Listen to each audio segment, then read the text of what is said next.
इस कहानी का नाम है LPG। अब इसकी शुरुआत कहाँ से होती है बेसिकली देखो, तो ये यूनिट 1 में आखिरी कहानी है। पिछले चैप्टर में हमने कहाँ तक पढ़ा था, 1990 तक, और 1990 तक हमने पढ़ा था कि डोमिनेंट रोल किसका था, पब्लिक सेक्टर का। लेकिन अब आपको कुछ ऐसी हकीकत दिखाई देगी कि आपकी आंखों में आंसू आ जाएंगे। 1990 तक पहुंचते पहुंचते अब देखो क्या बुरे हाल हो चुके थे हमारे देश के अंदर। पब्लिक सेक्टर का परफॉर्मेंस कैसा था, जैसा आपका होता है प्री बोर्ड्स में, पुअर। देश का बैलेंस ऑफ पेमेंट जो था उसमें क्या चल रहा था, डेफिसिट। अब वो भी आपने मैक्रो में पढ़ ही लिया, बैलेंस ऑफ पेमेंट क्या होता है भाई, है ना। तो बैलेंस ऑफ पेमेंट में डेफिसिट चल रहा था, मतलब सिंपल भाषा में रिसिप्ट्स कम थे और पेमेंट्स ज़्यादा थे। महंगाई देश के अंदर आसमान छू रही थी, जितने भी एसेंशियल गुड्स थे उनके प्राइजेस बहुत ज़्यादा बढ़ चुके थे।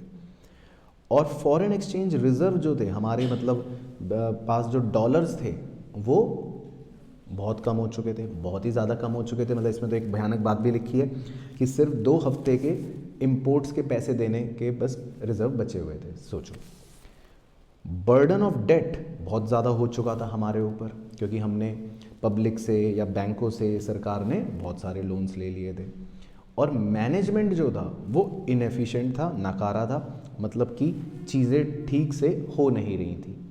तो इतने सारे बुरे हालातों के बीच में जब हम पहुंच गए 1990 में, तो फिर क्या हुआ,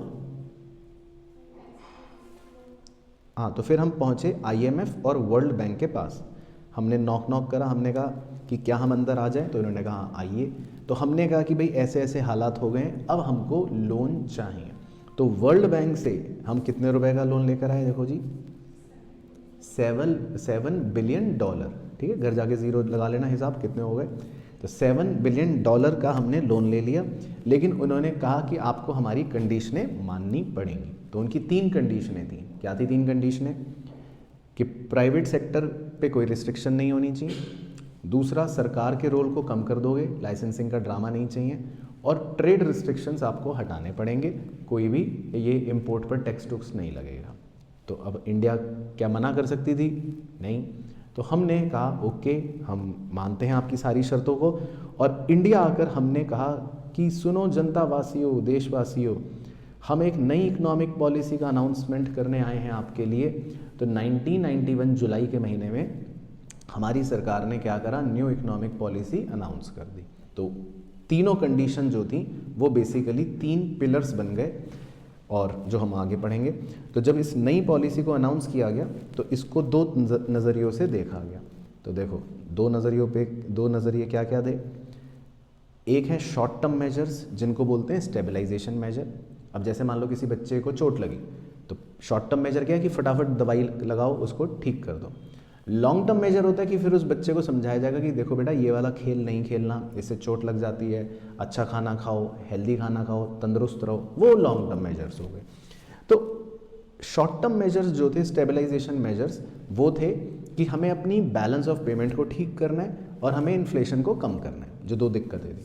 लेकिन लॉन्ग टर्म मेजर्स की अगर हम बात करें, स्ट्रक्चरल रिफॉर्म मेजर्स, तो वो ये थे कि भाई हमें एफिशिएंसी से काम करना है, हमें इंटरनेशनल कॉम्पिटिटिवनेस दिखानी है, मतलब हमें आगे बढ़ना है। तो ये लॉन्ग टर्म मेजर्स थे जो 1-2 दिन में या 1 साल में नहीं हो सकते।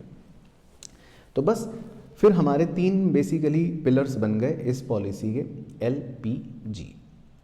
तो इसमें P और G तो बहुत छोटे हैं, लेकिन L सबसे बड़ा है। तो L को आप अच्छे से पढ़ना, लिबरलाइजेशन। तो बताओ लिबरलाइजेशन कितने सेक्टरों में मतलब अप्लाई हुआ, 5। ठीक है, तो इसलिए बड़ा है। तो लिबरलाइजेशन का वैसे मतलब तो समझ आता है आपको कि क्या होता है। लिबरलाइजेशन का वैसे मतलब क्या है, मतलब सरकार छूट दे देती है, फ्री छोड़ देती है, रिस्ट्रिक्शन हटा देती है ना, वो मतलब होता है। लेकिन इस लिबरलाइजेशन को 5 मेन सेक्टरों के अंदर पढ़ाया जाता है। तो इसीलिए 5 रिफॉर्म्स बन गए, industrial sector reform, financial sector reform, tax reform, foreign exchange reform और ट्रेड वाला रिफॉर्म। तो अब देख लो 1 बाय 1। पहले इंडस्ट्रियल सेक्टर रिफॉर्म में बताता हूँ। तो जो इंडस्ट्री की बातें चैप्टर 2 में आपने मतलब पिछले चैप्टर में पढ़ी, उन सब का उल्टा कर दो, तो ये बन जाएगा। अब देखो जैसे पहले लाइसेंसिंग होती थी, है ना, तो इस रिफॉर्म में क्या हुआ, देखो पढ़ो main heading, reduction in industrial licensing. तो सबसे पहले सरकार ने वो लाइसेंसिंग का ड्रामा जो है वो पूरी तरह से हटा दिया, बस 2-3 जगहों पे छोड़ा जो बहुत ही क्रिटिकल थे, लेकिन वैसे मेजरली हर जगह से लाइसेंसिंग हटा दी। इसके अलावा दूसरा देखो, वहाँ पर पब्लिक सेक्टर का रोल ज़्यादा था, लेकिन यहाँ पर पब्लिक सेक्टर का रोल क्या कर दिया, कम कर दिया। 17 से घटाकर कितने पे लिया है, सिर्फ 3 पर। तो ये हो गया पॉइंट। तीसरा देखो, वहाँ पर सरकार ने स्मॉल स्केल के लिए रिजर्वेशन करा था, तो ये पे उसको उल्टा कर दो तो क्या हो गया, डी रिजर्वेशन। तो यहाँ पर अब सरकार ने कहा कि अब कोई रिजर्वेशन नहीं है स्मॉल स्केल वालों के लिए, अब प्रोडक्ट कोई भी बना सकता है, तो स्मॉल स्केल्स के रिजर्वेशन को हटा दिया। और चौथा एक छोटा सा पॉइंट है MRTP एक्ट। MRTP एक्ट जो है उसको एलिमिनेट कर दिया। MRTP मतलब ये एक पहले रिस्ट्रिक्टिव ट्रेड प्रैक्टिसेस एक्ट होता था कि भाई किसी को बिजनेस करने से रोका जाता था, या किसी को कहा जाता था कि अगर तुम बहुत बड़े हो रहे हो तो फिर सरकार तुम्हें रोक देती थी कि भाई तुम इतने बड़े कैसे हो सकते हो, तुम इतने बड़े आदमी कैसे बन सकते हो, तो सरकार उसको रोक देती थी बिजनेस को। तो ऐसा होता था, monopolies trade and restrictive trade practices act. लेकिन फिर इसको फिर हटा दिया गया कि भाई ठीक है, अभी ये सब हटाओ, तो ये MRTP एक्ट हटा दिया गया। तो समझ आ गया। देखो इंडस्ट्रियल रिफॉर्म तो पुराने चैप्टर का उल्टा कर दोगे तो बन जाएंगे अपने आप। अच्छा, फिर है फाइनेंशियल सेक्टर रिफॉर्म। ये आपको याद रखने, ये इंपॉर्टेंट है। 3-4 छोटे से पॉइंट्स हैं। पहला है RBI का रोल चेंज हो गया। अब इसमें कीवर्ड्स याद रखना, RBI रेगुलेटर था पहले, लेकिन अब क्या बन गया, फैसिलिटेटर। तो पहले RBI रेगुलेट करता था, लेकिन अब RBI मदद करता है। दूसरा, बहुत सारे प्राइवेट बैंक्स क्या हुए, ओरिजिनेट हुए 1991 के बाद। ICICI बैंक, HSBC बैंक, बहुत सारे प्राइवेट सेक्टर बैंकों का मतलब बूम आ गया उस समय। तीसरा, फॉरेन इन्वेस्टमेंट की लिमिट्स को भी सरकार ने क्या करा, बढ़ा दिया। सरकार ने बोला कि अगर किसी विदेशी को यहाँ पर इन्वेस्ट करना है तो वो ज़्यादा पैसा इन्वेस्ट कर सकता है। और प्रोसेस जो है बैंकों के एक्सपेंशन के लिए वो भी क्या कर दिया, ईज कर दिया, आसान कर दिया। तो बैंक अगर अलग अलग शहरों में अपनी ब्रांच खोलना चाहता है तो वो आसानी से अपनी नई ब्रांचेस खोल सकता था। तो बस ये 4 पॉइंट्स हैं आपके फाइनेंशियल रिफॉर्म्स। अच्छा जी, तीसरे हैं टैक्स रिफॉर्म्स। टैक्स रिफॉर्म्स का मतलब होता है सरकार की फिस्कल पॉलिसी। तो 2 तरह के टैक्स हैं, वो तो आपको पता ही है। अब टैक्स रिफॉर्म्स में मेजर देखो क्या रिफॉर्म्स हुए। पहला, सरकार ने सोचा कि हम लोगों के लिए टैक्स क्या कर देते हैं, कम कर देते हैं। तो पहला सरकार ने क्या कदम उठाया टैक्स रिफॉर्म में, टैक्स को कम कर दिया। दूसरा सरकार ने क्या कदम उठाया कि जो अलग अलग इनडायरेक्ट टैक्स थे देश के अंदर, उन सबको मतलब क्लब करके कोशिश करी कि ये एक हो जाए। जो धीरे धीरे रिसेंटली आपने देखा भी, GST, पहले अलग अलग इनडायरेक्ट टैक्स होते थे, फिर वो मर्ज हो गए GST में आ गए। और तीसरा सरकार ने ये कदम उठाया कि जो प्रोसेस है उसको सिंपल कर दिया। पहले टैक्स पे करना मुश्किल होता था, लेकिन अब टैक्स पे करना बहुत आसान होता है। तो ये 3 हो गए आपके टैक्स रिफॉर्म्स। अच्छा जी, चौथा है फॉरेन एक्सचेंज रिफॉर्म। इसमें तो सिर्फ 2 ही बात हैं और दोनों आपने मैक्रो में पढ़ रखी है। पहला, रुपी को क्या किया गया, डीवैल्यू। तो बस पहला रिफॉर्म है, रुपी का डीवैल्यूएशन हुआ। अब आपने मैक्रो में पढ़ रखा है, जब रुपी डीवैल्यू होता है तो इससे देश के एक्सपोर्ट बढ़ जाते हैं। तो ये पहला रिफॉर्म हो गया। और दूसरा रिफॉर्म ये कि हमने फिक्स्ड एक्सचेंज रेट सिस्टम को छोड़ दिया और हमने कौन सा एक्सचेंज रेट सिस्टम फॉलो कर लिया, फ्लोटिंग वाला। फ्लोटिंग का मतलब है जिसमें मार्केट से रेट डिटरमाइन होता है। तो ये दोनों पॉइंट आपके फॉरेन एक्सचेंज चैप्टर के हैं और वही रिफॉर्म्स हैं। उसके बाद 5वां रिफॉर्म है ट्रेड को लेकर या इन्वेस्टमेंट को लेकर। तो ट्रेड को लेकर और इन्वेस्टमेंट को लेकर देखो सरकार ने क्या रिफॉर्म्स बनाए, छोटे छोटे 4-5 पॉइंट्स हैं। पहला, क्वांटिटेटिव रिस्ट्रिक्शंस थी, मतलब कोटास थे, वो हटा दिए। अब आप कितनी भी टी शर्ट मंगवा सकते हो जॉन सीना की, 500 टी शर्ट भी मंगवा सकते हो, रिस्ट्रिक्शन हटा दिया। दूसरा, एक्सपोर्ट ड्यूटीज़ जो लगती थी उसे हटा दिया। अब आप मज़े से गुड्स बाहर बेच सकते हो, आपको कोई टैक्स नहीं देना। Reduction in import duty number 3। अब पहले इंपोर्ट करने पर टैक्स लगाती थी सरकार, खूब सारा टैरिफ लगाती थी, वो भी कम कर दिया। अब आप इंपोर्ट करो, कोई भी आपसे टैक्स ज़्यादा नहीं लेंगे। और इंपोर्ट लाइसेंसिंग सिस्टम में रिलैक्सेशन मिल गई, मतलब बहुत सारे प्रोडक्ट्स को पहले इंपोर्ट करने के लिए लाइसेंस लेना पड़ता था, तो सरकार ने फिर बोला कि अब आपको लाइसेंस की ज़रूरत नहीं है, आपको इंपोर्ट करना है, आप कर सकते हो। तो ये सारे मतलब रिलैक्सेशन जो दिए ये मतलब हो गए हमारे trade and investment policy reform. तो ओके हो गए लिबरलाइजेशन में, मतलब याद रखना लिबरलाइजेशन, हमेशा याद रखना लिबरलाइजेशन में 5 रिफॉर्म्स हैं अलग अलग सेक्टर वाइज। इंडस्ट्रियल सेक्टर में पिछले चैप्टर का उल्टा कर दो, फाइनेंशियल सेक्टर में मैक्रो इकोनॉमिक्स वाला चेप दो, टैक्स रिफॉर्म्स में भी सिंपल है कि टैक्स कम कर दिया और प्रोसेस को इजी कर दिया, फॉरेन एक्सचेंज रिफॉर्म वो भी मैक्रो वाला चेप दो, और trade and investment policy reforms भी पिछले चैप्टर का उल्टा कर दो। तो ये आपके 5 रिफॉर्म्स होते हैं लिबरलाइजेशन में। अच्छा, फिर दूसरा कॉन्सेप्ट आया जी प्राइवेटाइजेशन का। तो प्राइवेटाइजेशन तो बहुत ही छोटा होता है, 3 नंबर का है, छोटा सा ये पूरा। प्राइवेटाइजेशन का मतलब है कि जो ओनरशिप है, जो कंट्रोल है, अब वो किसके हाथों में सौंप दी जाएगी? प्राइवेट सेक्टर के लिए हाथ में, बिल्कुल सही।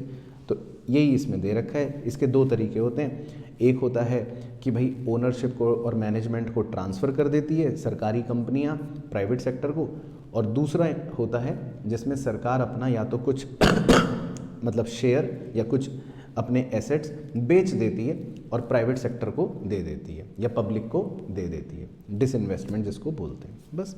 तो ये होता है प्राइवेटाइजेशन। फिर तीसरा होता है ग्लोबलाइजेशन। अब ग्लोबलाइजेशन जो है वो है ट्रेड को लेकर, कि पूरी दुनिया जो है वो कैसे ट्रेड करे फ्रीली, कोई भी रिस्ट्रिक्शन ना हो। तो ग्लोबलाइजेशन का मतलब है कि पूरी दुनिया को एक बना दिया जाए, बॉर्डरलेस वर्ल्ड बना दिया जाए।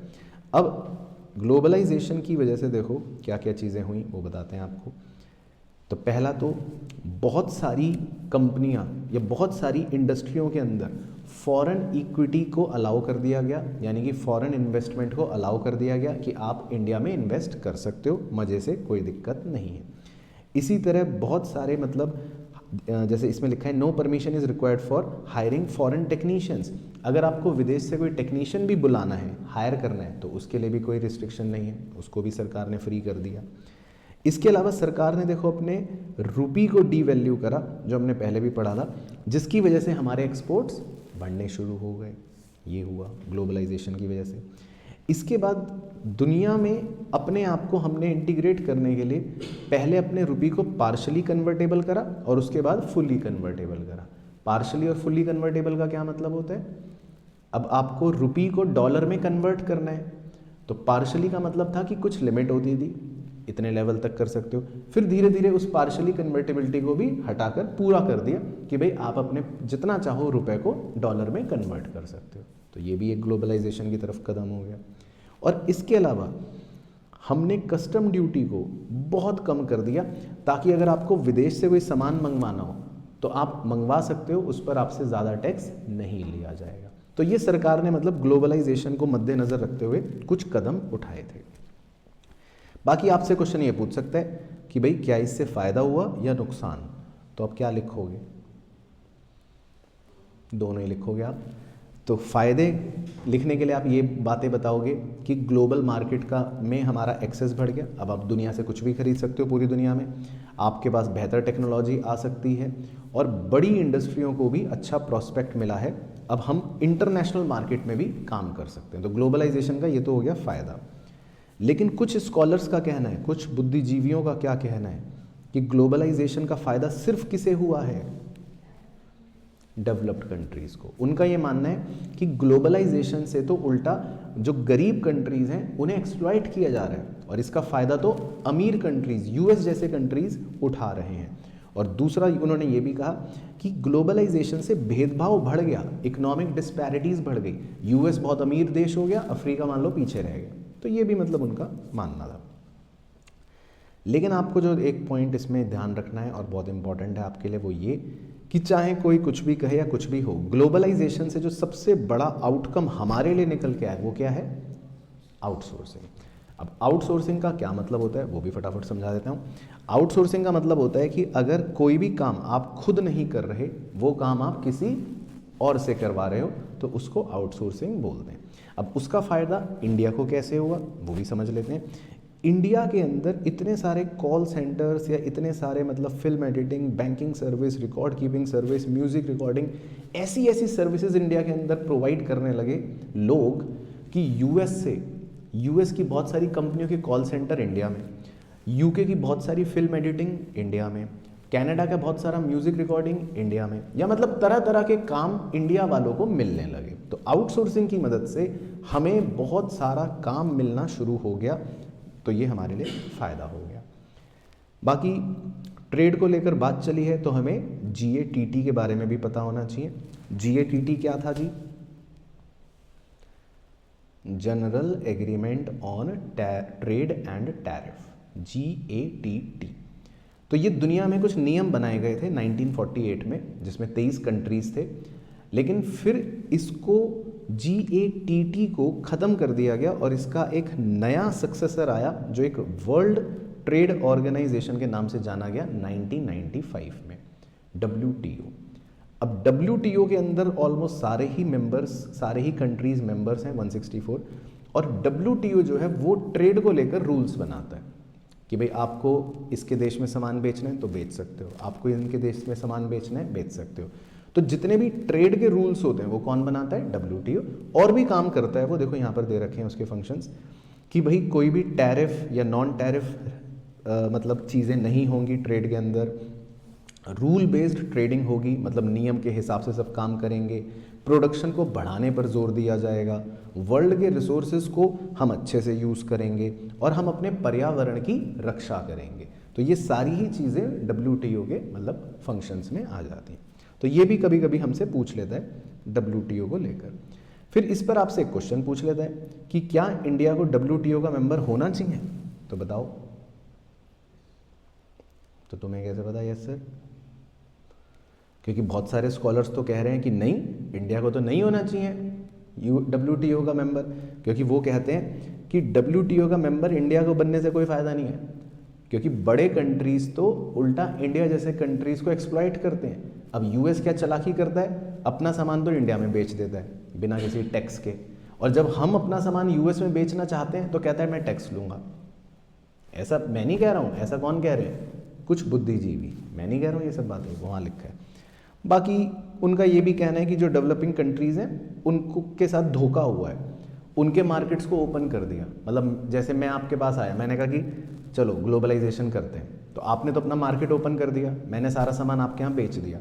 जब आप मेरे यहाँ आने लगे तो मैंने मना कर दिया या मैंने रिस्ट्रिक्शन लगा दी, तो मतलब धोखा हो गया। तो कुछ स्कॉलर्स कहते हैं कि भाई इंडिया के साथ धोखा हो गया। अच्छा, अब आपसे क्रिटिकल अप्रेजल अगर करवाए, ये क्वेश्चन आ सकता है, तो पूरे चैप्टर का निष्कर्ष जो है वो यहाँ मिल जाएगा। तो कुछ अच्छी बातें हैं, अच्छी बातें क्या लिखोगे? इकोनॉमिक ग्रोथ रेट बढ़ गया, फॉरेन इन्वेस्टमेंट का इनफ्लो बढ़ गया, फॉरेन एक्सचेंज रिजर्व जो बहुत कम थे वो भी बढ़ गए, एक्सपोर्ट्स बढ़ गए, इन्फ्लेशन कम हो गया और प्राइवेट सेक्टर का रोल बढ़ गया। तो मतलब जो शुरू में हमने 6 तकलीफें पड़ी थी वो सब ठीक हो गई, ये लिख सकते हैं।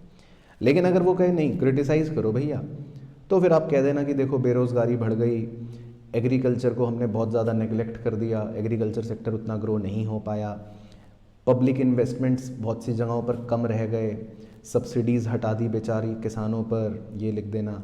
और आप ये भी लिख सकते हो कि इम्पोर्ट ड्यूटी कम करने की वजह से, मतलब इम्पोर्ट ड्यूटी कम हो गई और सपोर्ट प्राइजेस को हटा दिया जो किसानों को पहले मिला करता था, उसकी वजह से गरीब किसानों को बुरा प्रभाव झेलना पड़ रहा है। तो मतलब कुछ अगर आपको कहे कि भाई LPG पॉलिसीज़ का क्रिटिसिज्म करो तो ये गंदे पॉइंट्स हो गए, और अगर बोले कि मतलब वो करो तो अच्छे पॉइंट्स हो गए, है ना। तो ये भी देखो पॉइंट्स इसमें हो गए गंदे, कि कैश क्रॉप्स पे ज़्यादा शिफ्ट करवा दिया। इसके अलावा क्रिटिसिज्म में आप ये लिख सकते हो कि इंडस्ट्रियल ग्रोथ रेट बहुत लो लेवल पर चली गई, इम्पोर्टेड गुड्स बहुत सस्ते मिलने लगे तो हम बाहर से ख़रीद लेते हैं, इंफ्रास्ट्रक्चर की फैसिलिटी बहुत कम है, और डेवलप्ड कंट्रीज़ आज भी नॉन टैरिफ बैरियर्स लगाते हैं। वो US वाला एग्जांपल, अगर आपको US में सामान बेचना है तो वो मना कर देगा, वो लिमिट लगा देगा। बाकी डिसइन्वेस्टमेंट की पॉलिसी को लेकर भी सरकार पर आरोप आए, बहुत से लोगों ने कहा कि सरकार ने अपने कंपनियों को सस्ते में बेच दिया, ये तो धोखा करा है सरकार ने पब्लिक के पैसों के साथ। और इनएफेक्टिव टैक्स पॉलिसी, ये भी बता सकते हो कि भाई जो सरकार ने देखो टैक्स कम करा उससे कुछ फ़ायदा नहीं हुआ, सरकार का टैक्स रेवेन्यू ज़्यादा नहीं बढ़ पाया। तो ये सब क्रिटिसिज्म हो गए। तो अगर आपको क्रिटिसिज्म लिखने तो वो भी बहुत सारे पॉइंट्स हैं, और अगर फेवर में लिखना है तो वो भी बहुत सारे पॉइंट्स हैं। तो इसमें क्वेश्चन कोई भी पूछ सकता है, ठीक है। तो समझ आई स्टोरी इसकी।